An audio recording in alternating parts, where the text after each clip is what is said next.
The house was very quiet that morning, not the usual kind of quiet that comes before the staff arrives, or the distant hum of traffic begins to rise with the sun. This was a softer quiet, the kind that settles deep into the walls of an old home, like it has something to say. Daniel Whitaker had lived in that house for nearly 30 years, a wide, white colonial at the edge of a tree-lined road in Connecticut, tall windows, long hallways, polished floors that echoed when you walked alone, and for many years now, he had walked alone. At 68, Daniel was known in town as a self-made millionaire. He had built his construction company from a single pickup truck and a borrowed ladder. He had worked in heat and snow, in good seasons and lean ones. He had known risk, he had known reward. But what people did not see, what they rarely ever see, was the quiet that waited for him at the end of each day. His wife, Margaret, had passed 5 years earlier. Cancer, slow and stubborn. She had been the warm light in every room. After she was gone, the house felt bigger, too big. Daniel kept busy. He always had. Meetings, investments, charity boards, renovation projects he didn't need but insisted on overseeing anyway. Still, mornings were the hardest. He woke early that day, just before dawn. The light outside was still blue and faint. He sat on the edge of his bed for a moment, rubbing his hands together the way he used to before heading out to job sites. He could hear something, a sound that did not belong to the house's usual rhythm. A faint rustle, a whisper of movement. It came from down the hall. Daniel frowned gently. His housekeeper, Emily Carter, usually arrived at 9. It was barely 6. He stood slowly, pulled on his robe, and stepped into the hallway. The floors were cool beneath his feet. As he walked toward the guest bedroom at the end of the corridor, he felt something unusual, not fear, curiosity. The door was slightly open. A soft light glowed from inside. He paused. Then he pushed the door open, and he stopped, because what he saw made him forget for a moment how to breathe. On the bed, under a quilt Margaret had stitched decades ago, lay Emily, and beside her, curled close against her chest, was a little girl, no older than 7. The child's hair was dark and tangled from sleep.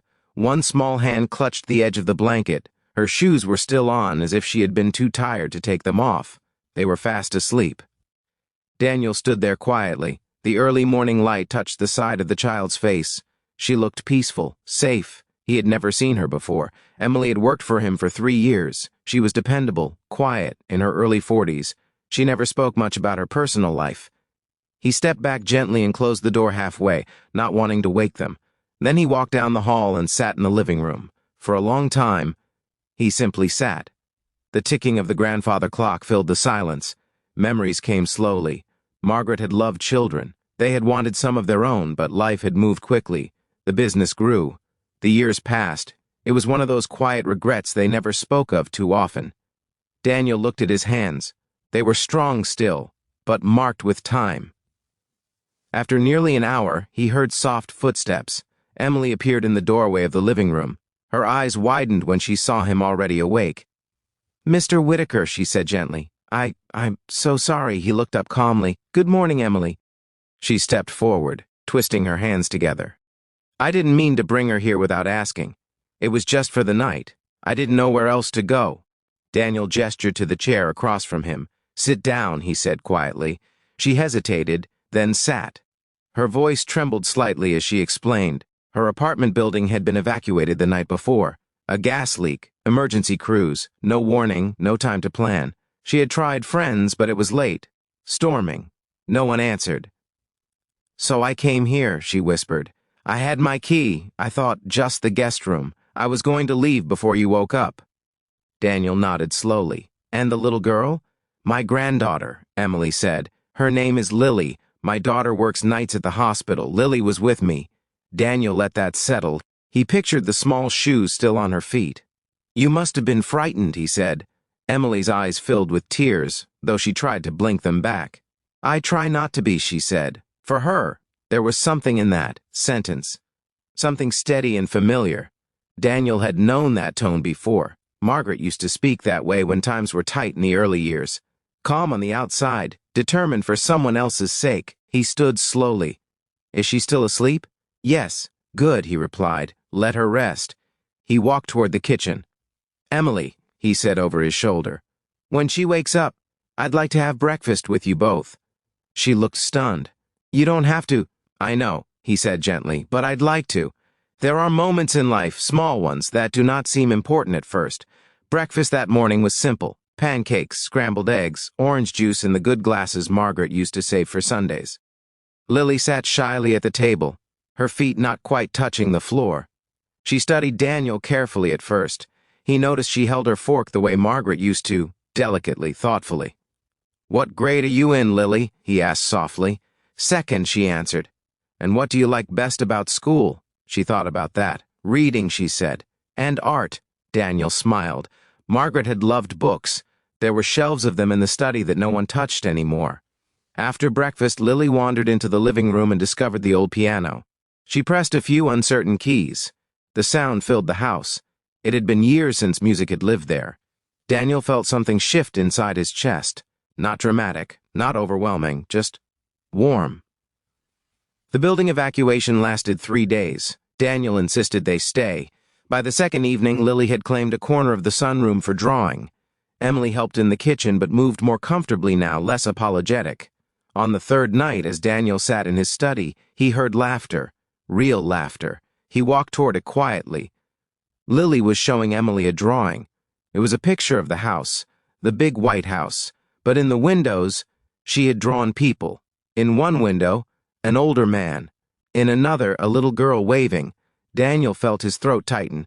He cleared it gently so they knew he was there. "That's quite a house," he said. Lily beamed.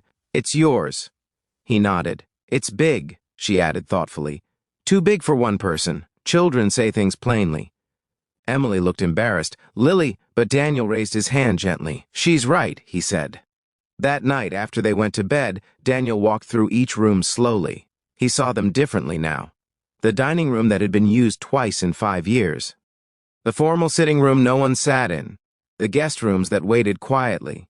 He realized something. He had spent decades building wealth, security, comfort. But somewhere along the way, he had forgotten that a home is not measured in square footage. It is measured in voices, in shared meals, in someone else's shoes left by the door. The next morning, as Emily packed their things to return to their apartment, Daniel stood in the hallway. "I have a proposal," he said. She looked concerned. "You and Lily," he continued slowly, "could use a more stable place, and this house could use life." She blinked. "I don't mean charity," he added. "I mean an arrangement. You've taken care of this home for 3 years. Perhaps you might consider living here, managing it fully, rent-free." Emily's hand covered her mouth. "I couldn't accept that." "You could," he said gently, "and I would be grateful." There was a long silence. Then Lily came running down the hallway. "Grandma, I forgot my drawing." She stopped when she saw Daniel. He knelt slightly to meet her eyes.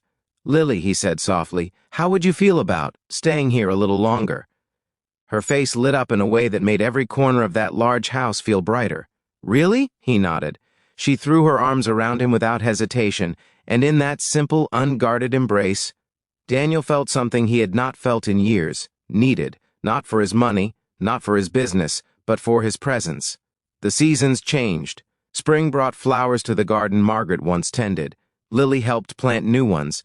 Summer brought lemonade on the porch and chalk drawings on the driveway. In the evenings, Daniel read aloud from old novels, his voice steady, Lily's head resting against his shoulder. Sometimes, late at night, he would sit alone for a few minutes. But the quiet was different now. It was full of tomorrow's plans, of breakfast conversations, of small footsteps in the hall. One evening, as the sun dipped low and painted the sky gold, Lily looked up at him and asked, "Were you lonely before we came?" Daniel considered the question carefully. "Yes," he said honestly. "I was." She squeezed his hand. "Not anymore." He smiled. "No," he agreed softly, "not anymore." And sometimes, when a door opens unexpectedly, it is not a surprise that changes you. It is the reminder that kindness is not always grand. Sometimes it is simply saying, "Stay." Sometimes it is setting an extra place at the table, and sometimes it is realizing that the greatest wealth we ever hold is the chance to share our home and our heart with someone who needs both.